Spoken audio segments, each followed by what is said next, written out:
Assalamualaikum warahmatullahi wabarakatuh. Saya Irmania Dwi Putri dengan NIM 2086206002. Kali ini saya akan menampilkan video tentang mengajar kelas 5 dengan tema 3, subtema 1, dan pembelajaran 2. Video ini saya buat untuk memenuhi tugas mata kuliah pendidikan bahasa dan sastra kelas tinggi. Selamat menyaksikan. Assalamualaikum warahmatullahi wabarakatuh. Selamat pagi anak-anak. Gimana kabarnya hari ini? Alhamdulillah sehat ya. Semoga kita selalu dalam lindungan Allah Subhanahu wa taala. Amin amin ya rabbal alamin. Anak-anak ibu udah pada sarapan belum? Alhamdulillah kalau udah. Jadi setiap pagi itu kita harus makan ya, perutnya harus diisi agar kita dapat melakukan aktivitas dengan lancar dan dapat berkonsentrasi dalam belajar. Sebelum kita memulai pelajaran pada hari ini, alangkah baiknya kita berdoa dulu bersama-sama ya. Ketua kelas silakan pimpin doanya. Bismillahirrahmanirrahim. Rabbi zidni ilman warzuqni fahman, amin. Nah, sekarang coba anak-anak ibu lihat kanan kirinya. Siapa yang gak hadir hari ini? Bella. Kenapa Bella tidak hadir? Sakit. Semoga Bella diberikan kesembuhan agar dapat bersekolah seperti biasa lagi. Amin. Ibu pengen tanya dong, siapa yang masih ingat minggu kemarin kita belajar tentang apa? Iya, tentang proses pencernaan pada hewan. Hewan apa yang kita pelajari? Iya, sapi. Pintar-pintar sekali ya anak-anak ibu ini.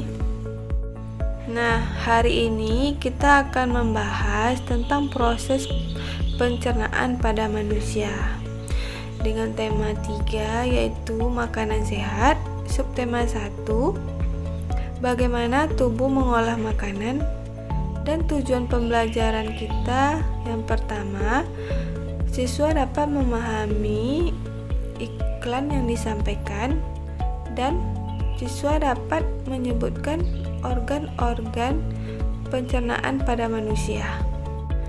Nah, sebelum kita mulai pembelajaran materi yang kita bahas hari ini, seperti biasa, ibu minta kalian membaca buku terlebih dahulu ya. Buka buku halaman 38 dan coba anak-anak ibu amati gambar iklan tersebut. Nah, coba perhatikan gambar ini.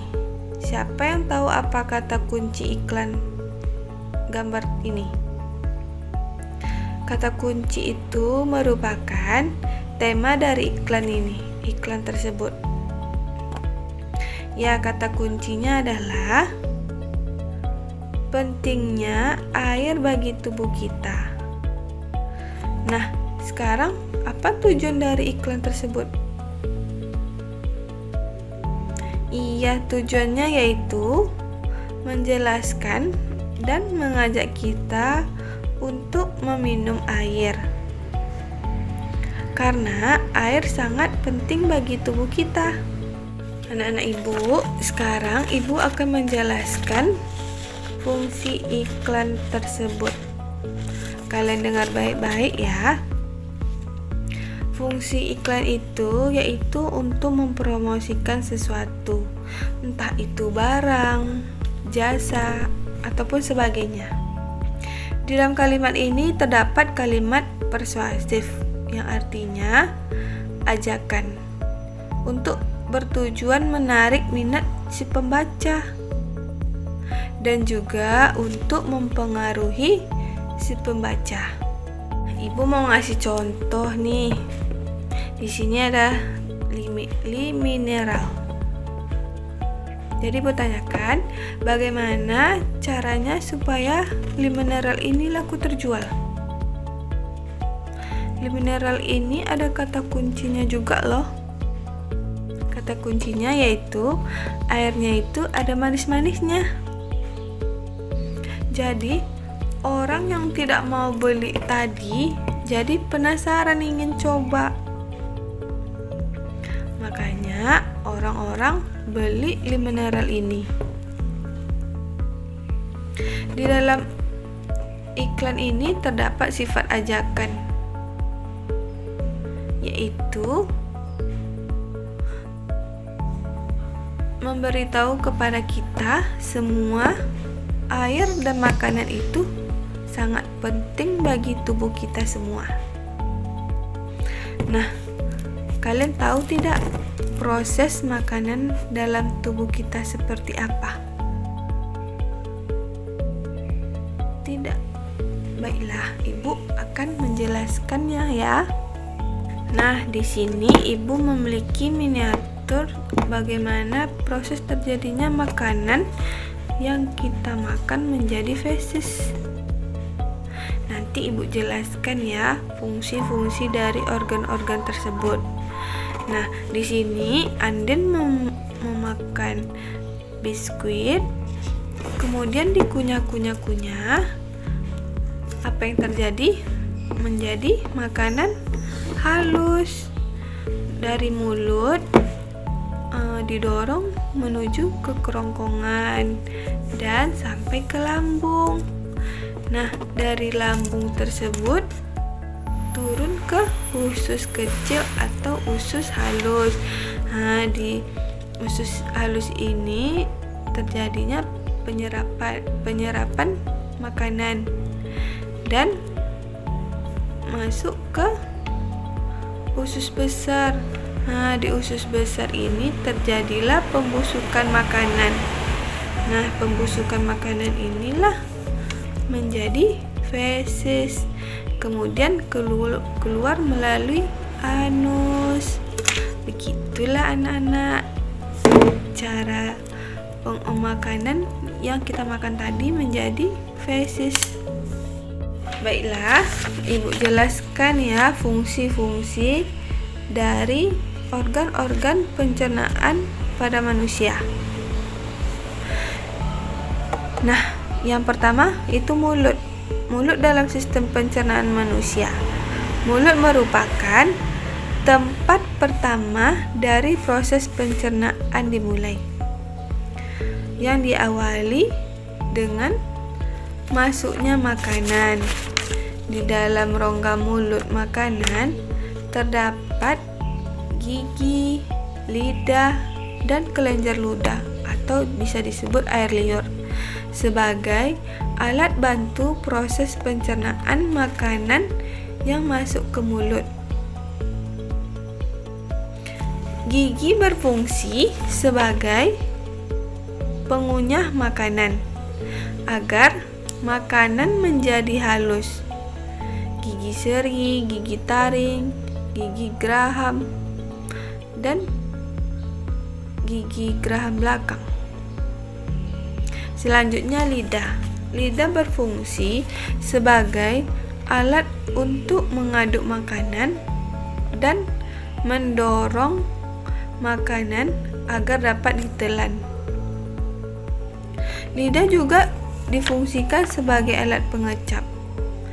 Di dalam lidah kita akan dapat merasakan berbagai macam rasa seperti manis, asin, pahit, dan asam yang akan direspon oleh lidah pada tempat bagian yang berbeda-beda. Yang selanjutnya air liur. Air liur ini berfungsi untuk membasahi makanan agar dapat mudah ditelan dan juga mampu melindungi selaput mulut. Yang kedua yaitu kerongkongan atau esofagus. Kerongkongan adalah saluran yang menghubungkan rongga mulut dengan lambung. Kerongkongan ini berfungsi sebagai jalan bagi makanan dari mulut menuju lambung.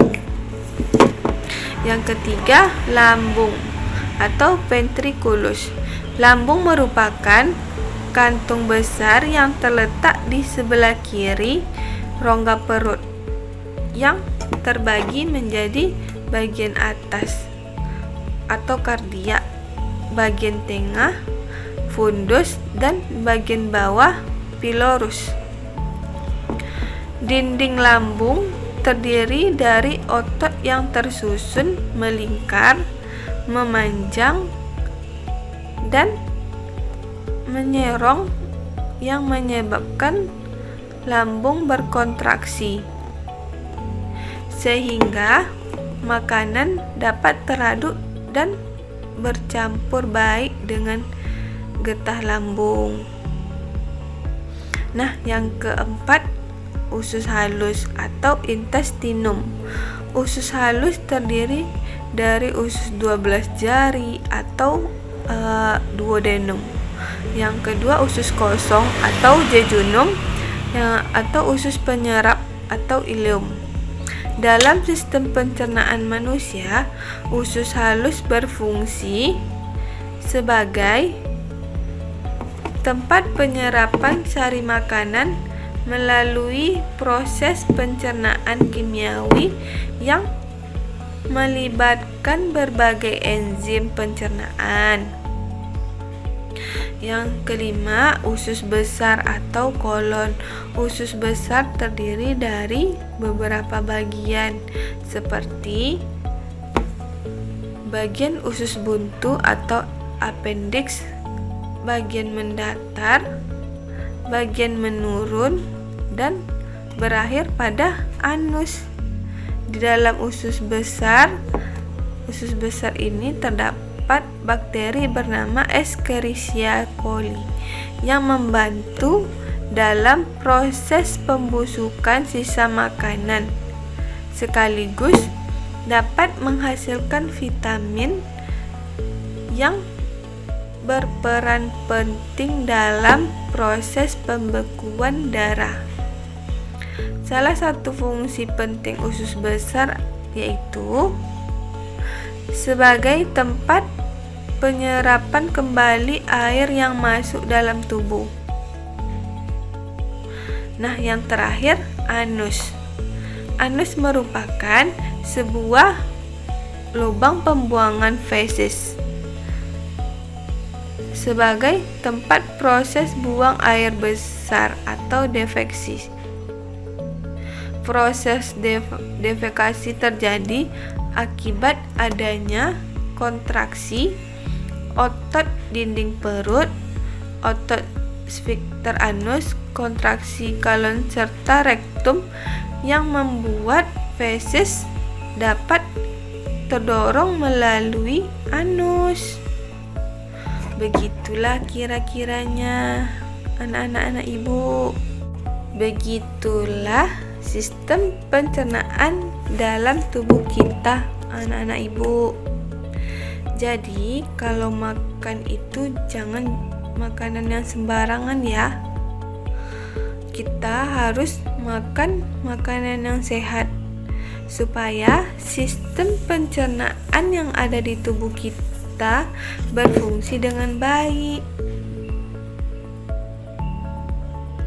Nah, di sini ada yang mau bertanya tentang penjelasan Ibu tadi? Jika tidak, Ibu akan membagikan tugas ya.